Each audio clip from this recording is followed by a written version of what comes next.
Welcome back to XJ Jeep Adventures. Finally got the Jeep back from my buddy's shop. What I had done was a couple of things. So it's been there for about 2 weeks, so I haven't gone off-roading or anything. This Sunday we're going to go. But what was happening was some of the bushings are blown out. So on the rear leaf springs, the bushings were blown out on the back side of it. This is actually the second time I had to mess with that. This is a rough country lift, a 4.5-inch lift. On this Jeep, and I tried to talk to Rough Country, but I mean, if I was ever gonna do a lift again, I would go a different brand. Rough Country, I mean, their customer service is pretty bad. They only warranty for a year, which fine, but they sent me some bushings and they didn't fit in there. So I ended up, the guy I brought the Jeep to, he ended up taking some bushings and milling them down to fit exact. So we'll see how that holds up. The other thing I was at the shop for was the steering. The steering felt a little stiff, a little hard. So he made some adjustments under there, and now we're just trying it out. I've been driving it, just seeing if I like it. It still feels like a 1985 Cadillac, but I don't know if there's any other option to make it a little tighter, just a little bit. But it does steer fine. I mean, there's really no issues. It's just my preference. I'm probably just being a little bit too picky.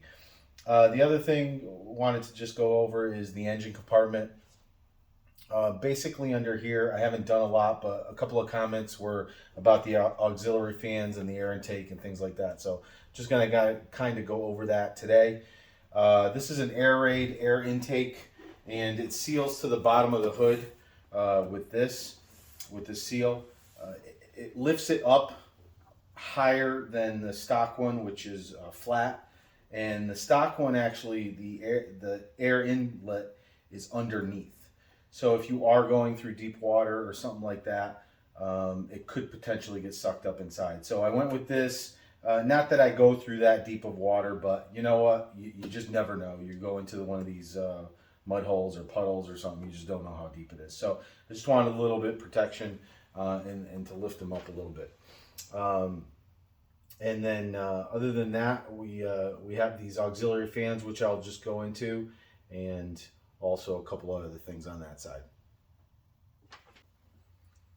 So when I was installing these auxiliary fans, I needed a little bit of a solution because I didn't want to I didn't know how good they were going to be. I didn't want to make them permanent. So I didn't want to drill holes through the firewall to do switches inside or anything like that.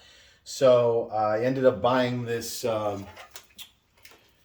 this wireless relay for like door actuators or car starters, I'm going to assume. And it comes with this remote. So I wired this in, and what it does is when I'm inside and I'm about to hit the trail, I'll just hit the switch and they'll come on. So it's actually been working pretty good.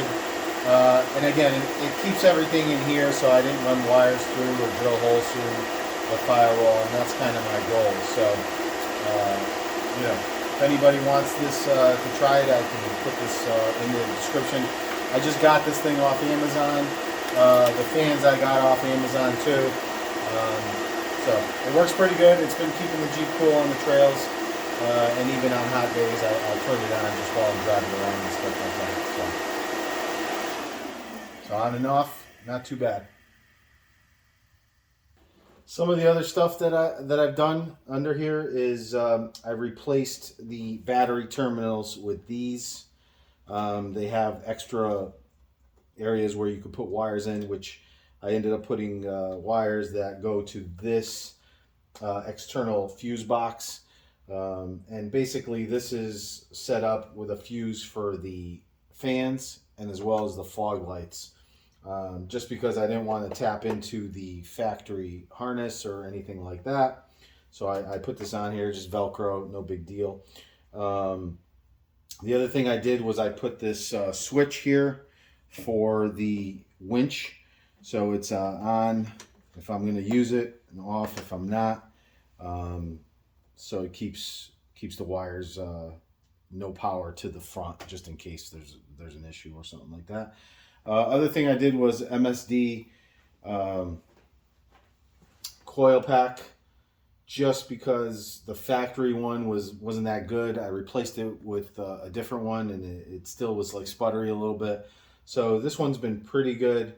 It's a little dirty under here. I haven't had a chance to clean it. This is not how I usually like to keep it, but I've been hitting some trails, and then it was at the mechanics. So, we'll get to that. But other than that, under here, nothing much. Just those basic things. So keeping it simple and just enjoying it.